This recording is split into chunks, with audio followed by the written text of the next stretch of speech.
Shalom dan puji Tuhan saudara atas kebaikan Tuhan kepada kita sehingga pagi ini kita boleh bangun, kita boleh bernafas, kita boleh menikmati firman Tuhan, dan kita boleh semangat untuk berkobar-kobar melayani Tuhan.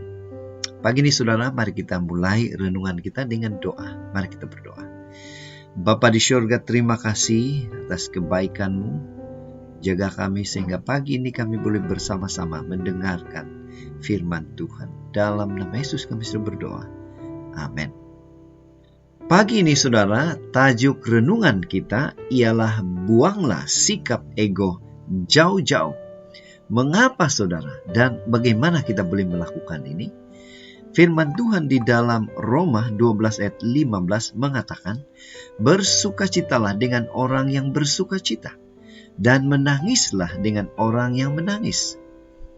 Kalau kita membaca saudara bacaan kita hari ini di dalam buku Roma 12 ayat 9 hingga 21, ini merupakan salah satu kandungan surat Paulus kepada jemaat di Roma. Apa inti suratnya? Intinya adalah nasihat untuk hidup di dalam kasih. Mengapa? Mari kita dengarkan sebuah ilustrasi. Seorang pemuda yang aktif melayani di sebuah gereja akhirnya meninggal dunia karena kemalangan.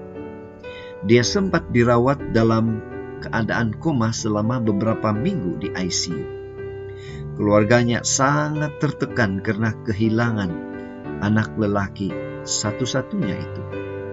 Mereka juga susah hati karena memikirkan kos pengkebumian karena uang sudah banyak digunakan selama rawatan di ICU. Seorang kenalan satu gereja mengetahui hal itu. Dengan rela dia membiayai seluruh biaya mulai dari pembelian keranda, bayar ambulans, sewa funeral parlor, sampailah ke tanah perkuburan. Saudara, mari kita kembali kepada bacaan firman Tuhan hari ini. Di mana saudara, ini merupakan satu nasihat yang sangat penting kepada jemaat di Roma. Supaya tidak bersikap acuh tidak acuh, atau ego atau mementingkan diri sendiri. Dengan berkata, syukurlah bukan saya yang mengalaminya.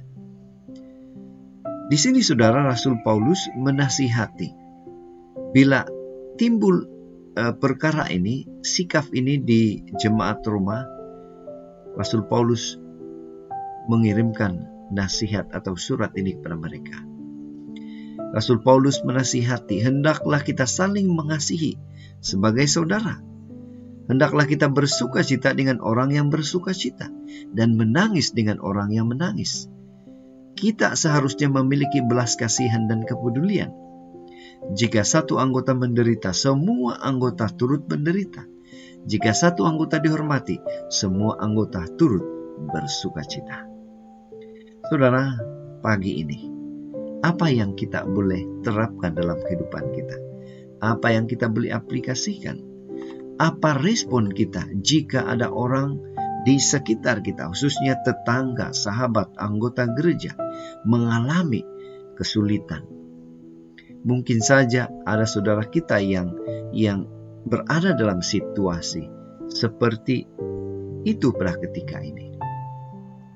Itu makanya hari ini dari renungan kita, janganlah kita menghindari akan situasi itu. Sedapat mungkin, mari kita memberikan perhatian, mari kita memberikan dukungan semampu kita, mari kita menolong dan meringankan bebanan mereka. Kasih yang Tuhan ajarkan melalui perumpamaan orang Samaria yang murah hati bukan hanya berfokus pada diri kita, namun juga kepada sesama kita. Dan mungkin saja itu di dalam berbagai bentuk seperti rasa simpati, kepedulian, dan yang paling penting, mari kita menyatakan itu. Mari kita melakukan itu dengan penuh kasih. Itulah tindakan yang terbaik yang kita boleh lakukan. nyatakan kasih itu melalui tindakan. Itu sebabnya pada hari ini, marilah kita ingatkan diri kita. Marilah kita beritahu hati dan pikiran kita bahwa kita tidak dipanggil untuk hidup ego, untuk hidup mementingkan diri sendiri, untuk hidup kau-kau, saya-saya, tetapi melainkan marilah kita bertolong-tolongan dengan sesama dengan penuh kasih. Inilah doa dan harapan kita, saudara, dan mari kita bersyukur dan berterima kasih kepada Tuhan, karena Tuhan selalu memberikan kemampuan kepada kita untuk mengasihi, membuang sikap penting diri sendiri, dan rela bersuka cita memberikan pertolongan kepada sesama yang memerlukan. Mari tetap setia, tetap semangat, tetap positif untuk menyatakan kasih itu kepada sesama. Tuhan memberkati. Mari kita berdoa. Bapa di surga, terima kasih karena Engkau begitu baik.